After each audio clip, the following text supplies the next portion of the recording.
Assalamualaikum warahmatullahi wabarakatuh. Saudaraku, para kaum muslimin muslimat, mari kita mengenang kembali bagaimana perintah Allah dan Rasul agar kita taat kepada Allah dan Rasul dalam gerakan dakwah. Yang pertama, kita ingat kembali surat Ali Imran ayat 32. Allah berfirman, A'udzubillahi minasyaitonirrajim. Bismillahirrahmanirrahim. Ati'ullaha war rasul fa in tawallau fa innallaha la yuhibbul kafirin. Taatilah Allah dan Rasulnya. Jika kamu berpaling, maka sesungguhnya Allah tidak menyukai orang-orang kafir. Saudaraku, berdasarkan surat Ali Imran 32 ini maka tiada pilihan lain, kita harus taat kepada Allah dan Rasul di segala bidang, termasuk taat kepada Allah dan Rasul dalam hal dakwah. Fa'in tawallau, apabila kita berpaling, membangkang, tidak mau berdakwah, tidak mau menggerakkan dakwah Islamiyah, maka fa'innallaha la yuhibbul kafirin. Allah tidak menyukai pada orang-orang yang membangkang. Allah tidak menyukai orang-orang yang mengkafiri firman Allah. Sehingga berdasarkan ayat ini, kita semua umat Islam, baik secara individu maupun secara jamaah, kelompok, organisasi, wajib berdakwah, harus menggerakkan dakwah. Saudaraku, firman Allah kedua yang perlu kita pahami, kita resapi terkait dengan dakwah adalah surat An-Nahl ayat 125. A'udzubillahi minasyaitonirrajim. Bismillahirrahmanirrahim. Ud'u ila sabili rabbika bil hikmati wal mau'izatil hasanah wajadilhum billati hiya ahsan. Inna rabbaka huwa a'lamu biman dhalla an sabilihi wa huwa a'lamu bil muhtadin.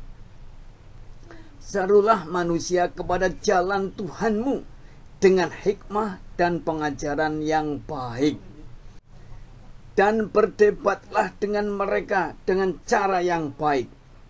Sesungguhnya Tuhanmu, dialah yang lebih mengetahui siapa yang sesat dari jalannya, dan dialah yang lebih mengetahui siapa yang mendapat petunjuk. Saudaraku, dengan adanya surat An-Nahl ayat 125 ini, kita pahami ini adalah salah satu perintah dakwah individu. Bahkan ada petunjuknya, berdakwahlah dengan hikmah, dengan siasat, dengan taktik, strategi. Kemudian pengajaran metodologi yang baik, yang benar, yang tepat guna.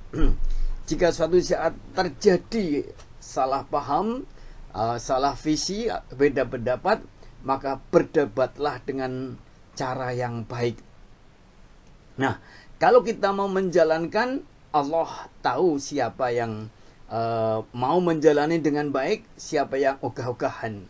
Yang jelas, Allah tahu a'lamu biman dhalla an sabilihi, siapa yang sesat dari jalannya, tidak mau berdakwah, cuek terhadap dakwah, cuek terhadap masalah umat, menggunakan berbagai alasan untuk tidak berdakwah. Dan wahwa a'lamu bil muhtadin, Allah pun tahu siapa yang mendapat petunjuk. Begitu membaca ayat-ayat tentang dakwah, terus sikap aktif, kreatif, produktif, inovatif, terpanggil untuk berbenah dalam dakwah sebisa mungkin, mulai dari diri sendiri, mulai dari yang kecil-kecil, mulai sekarang. Tidak nunggu dawuh, tidak menunggu bagaimana orang lain bertindak, tapi punya inisiatif menggerakkan. Ini tidak ada alasan bagi umat Islam untuk mengingkari dakwah, untuk menolak dakwah, untuk pasif terhadap dakwah.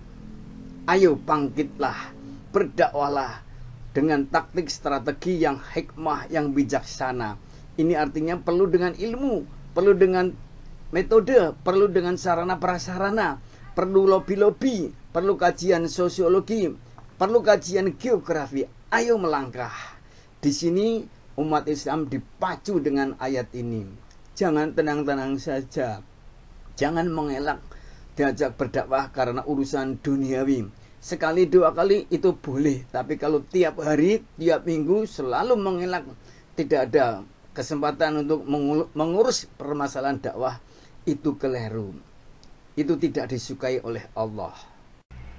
Saudaraku, kaum muslimin muslimat dimanapun berada, ayat Al-Quran ketiga yang perlu kita pahami, kita tindak lanjuti adalah surat Ali Imran ayat 104. Bismillahirrahmanirrahim. Wal takum minkum ummatun yad'una ilal khair wa ya'muruna bil ma'ruf wa yanhauna 'anil munkar wa ulaika humul muflihun. Hendaklah di antara kamu ada segolongan orang yang melakukan tiga hal. Satu, menyeru kepada kebijakan, kebajikan. Dua, menyuruh berbuat yang ma'ruf. Dan tiga, mencegah hal-hal yang mungkar. Ini apa artinya? Kita harus berdakwah, mengorganisir diri dan kelompok untuk berdakwah, menyusun ilmu-ilmu dakwah, teknik dakwah, metode dakwah, aksi dakwah. Kalau mau berdakwah, kata Allah, ulaika humul muflihun. Mereka termasuk orang yang beruntung, orang yang bejo.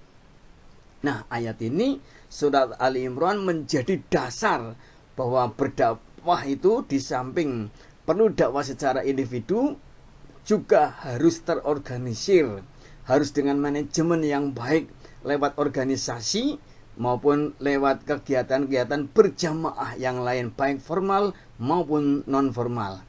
Ini menjadi penguat bahwa setiap muslim secara individu maupun secara kelompok harus bergerak berdakwah, bangkit sebangkit-bangkitnya. Saudaraku, berikutnya kita resapi sabda Rasulullah tentang dakwah. Hadis ini terkenal sekali. Balighu anni walau ayah. Sampaikanlah dariku sekalipun hanya satu ayat. Hadis ini memotivasi setiap muslim, setiap individu muslim, baik laki-laki maupun perempuan, untuk aktif dalam gerakan dakwah. Tidak harus menunggu jadi orang pintar, orang hebat, orang alim. Karena berdakwah itu bisa disampaikan hanya dengan satu ayat, satu penggalan informasi, sebisa-bisanya, dalam bentuk minimalis. Jadi orang bodoh pun wajib berdakwah menurut hadis ini.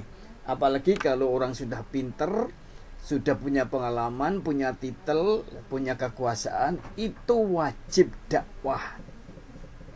Hadis ini juga menjadi dasar hukum. Tidak ada alasan bagi seseorang untuk tidak aktif dakwah hanya dengan alasan nyurung pinter, saya belum mampu, saya belum pantas, saya nggak punya media, saya nggak punya panggung. Tidak bisa.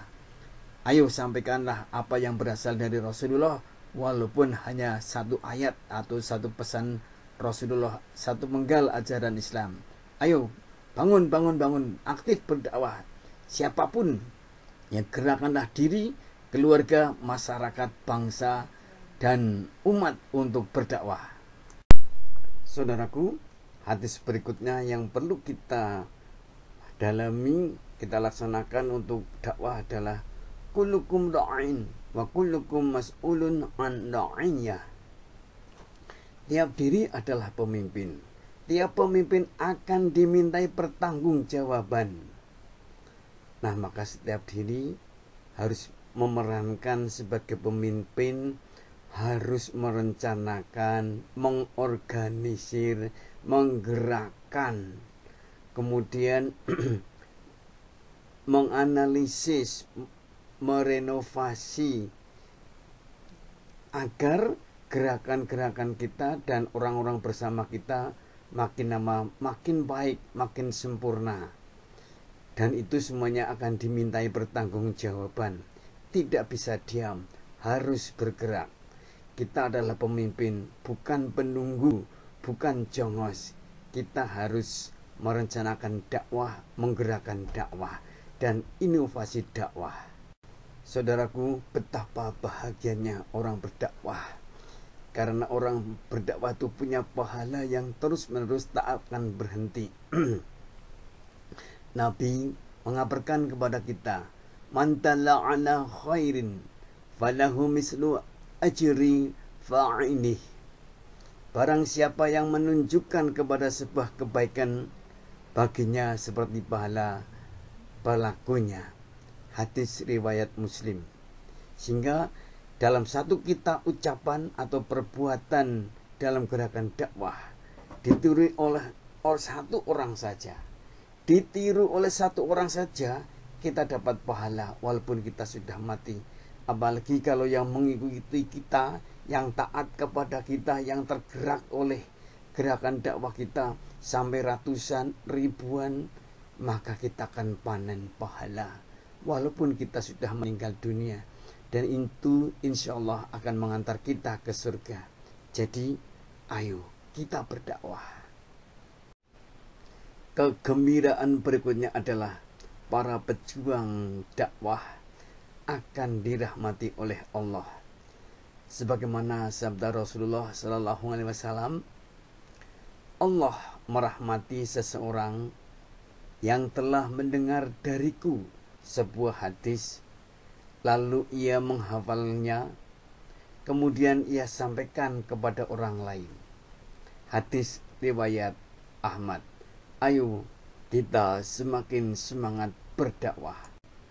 Saudaraku, akhirnya kita sadari dalam pergerakan dakwah itu ada iming-iming, ada pahala, ada penghargaan, tapi ada juga ancaman.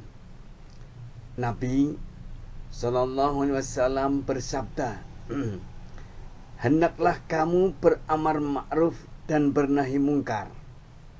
Kalau tidak, maka Allah akan menguasakan atasmu kepada orang-orang yang paling jahat di antara kamu.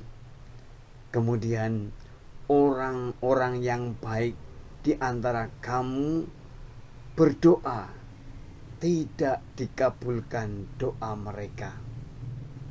Hadis ini menjadi peringatan keras kepada kita, saudaraku.